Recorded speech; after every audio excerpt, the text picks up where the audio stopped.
Hello, this is Kim Butler. Today we're going to talk about using or spending your death benefit while you're living. That's right, this is about you and your death benefit, and specifically for people in their 70s and even 80s.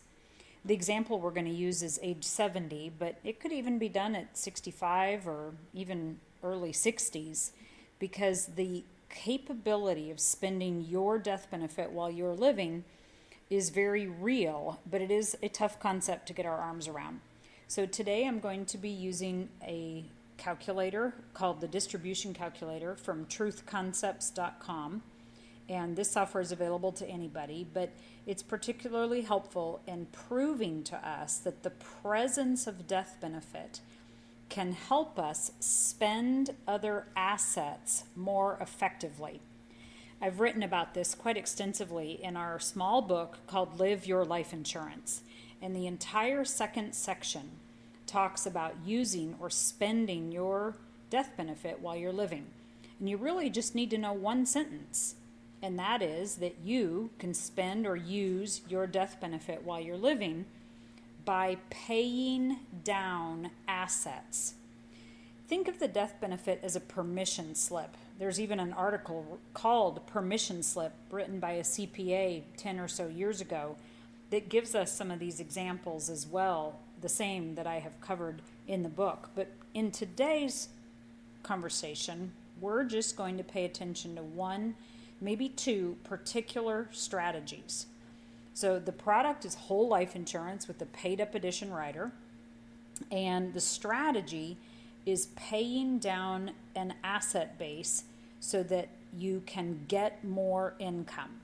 So while a lot of conversations about income focus on the cash value, and this will use the cash value, it's the paying down of assets or the spending down of assets, which I'll show you, instead of the typical strategy of interest only. So on the left-hand side, we have a person that's age 70 that does not have any life insurance. They have $2.5 million of assets, just a variety of assets, typically not including their home. These would be called investable or liquid assets, but they're investments. They could be a combination of stocks, bonds, mutual funds, CDs, even real estate. We're going to assume that that investment, that overall portfolio, is earning about 4% after fees, not after tax. We still have our income taxes, as you can see here, based on a tax table. But this 4% is after fees. And what we're going to do is show this person at age 70 without any life insurance withdrawing $100,000 from their account on an interest-only structure. So here you can see their estate value, $2.5 million, their 4% interest rate, their $100,000 gross withdrawal, and then the schedule of tax dollars that they have to pay. So this is their actual tax payment for a net spendable income of $73,000. And we'll just scroll on down here. So the current age that I have here is 70 to basically 90, and then I'll go all the way out another 40 years, 90 to 109. Same deal, $73,000 of income. And while they still have the 2.5, because of course they don't know when they're going to die, this $73,000 of income gets drastically affected by inflation. So we'll scroll back up here and see if we can make this picture any better. And I'm going to, on the right-hand side now, take a look at somebody that would buy life insurance at age 70.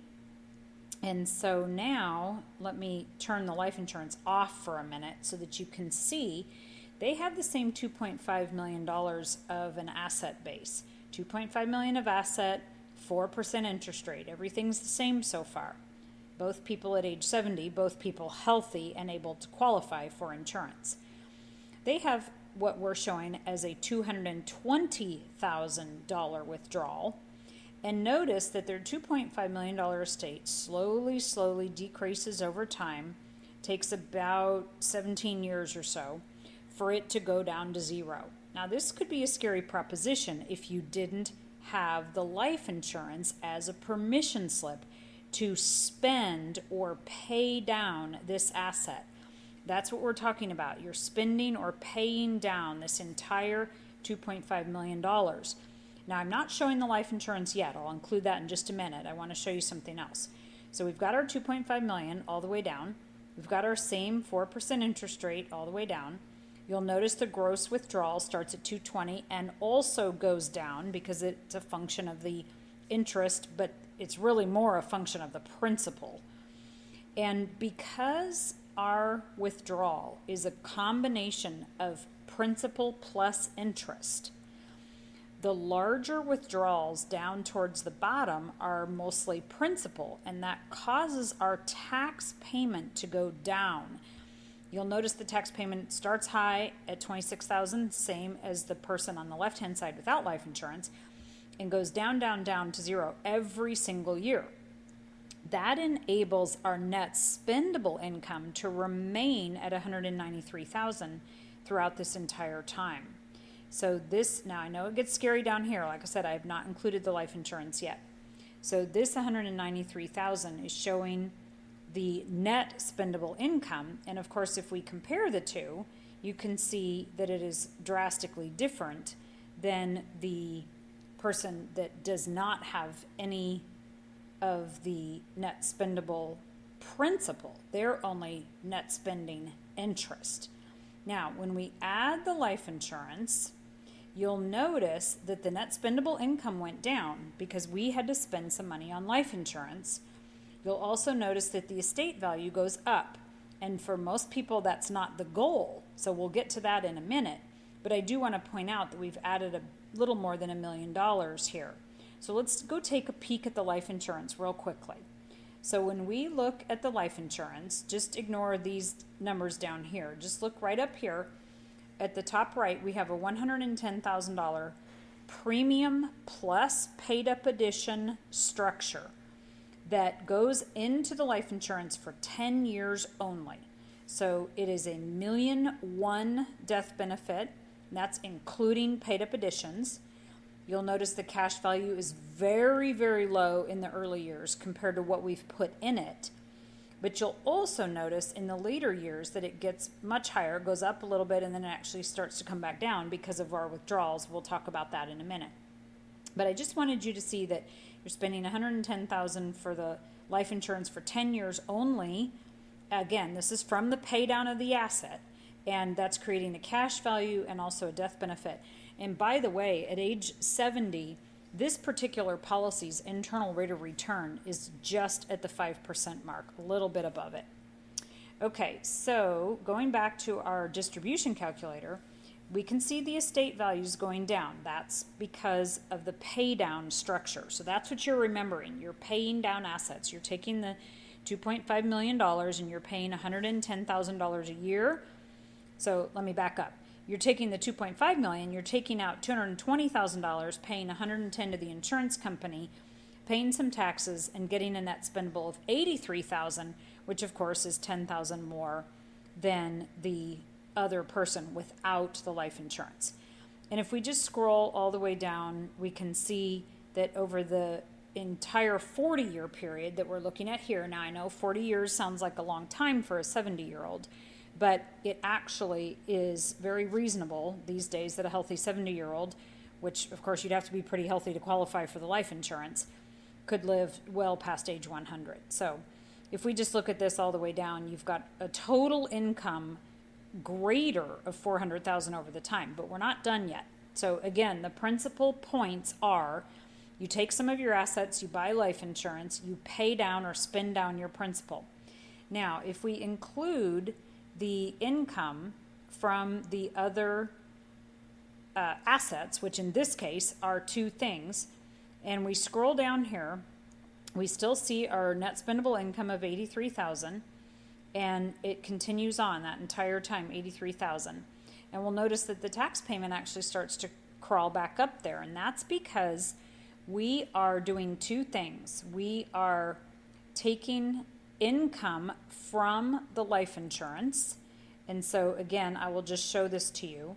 We are taking $60,000 a year from the life insurance. This is the permanent life insurance annual cash flow. This is money going in. These are negatives because they're premiums plus paid up addition contribution. And this is money coming out from the life insurance. This is just done as a withdrawal. This is $60,000 throughout this entire time. Not the $50,000, I'll get to that in a minute. This is $60,000 the entire time. And you'll notice that the cash value of the life insurance remains in force, but the death benefit is going down. So let me scroll back up here again. Notice this death benefit, because this is what you're doing. You're spending your death benefit. Yeah, you're getting to spend some of your cash too, but it's the presence of the death benefit acting like a permission slip for you to spend your other assets.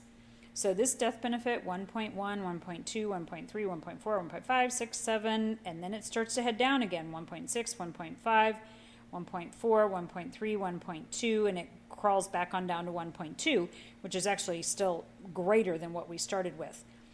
The cash value, you'll notice, is also going down, down, down. That's the whole point. It's moving around a little bit there, and that is enabling us to withdraw and also pay some tax for a net cash flow of $60,000. So that's an after-tax income. Now, I know a lot of people talk about borrowing to get income out of their life insurance policy, and that's fine, but this is just another strategy. It's something that you have to take a look at, which is better at the time. So this is a net withdrawal after tax. Now, as you can see, we've included one other thing here, and that is the idea of a reverse mortgage. This $50,000 is an illustration of a reverse mortgage, which would be done at age 85 on an approximate $1 million home. That would be $50,000 of tax-free income.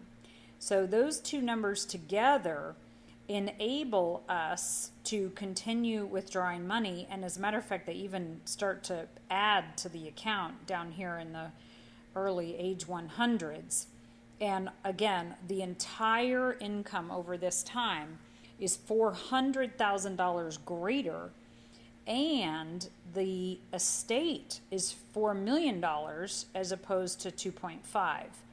Now, we don't have to have the reverse mortgage. We can take that off and just pull a level amount, and then we don't pass on as much to the family. We're at 2.2 million, but you'll notice the income is still the 400,000. So that would be your choice. You could handle that either way. So again, this is just an example of how we can spend the death benefit while we're living.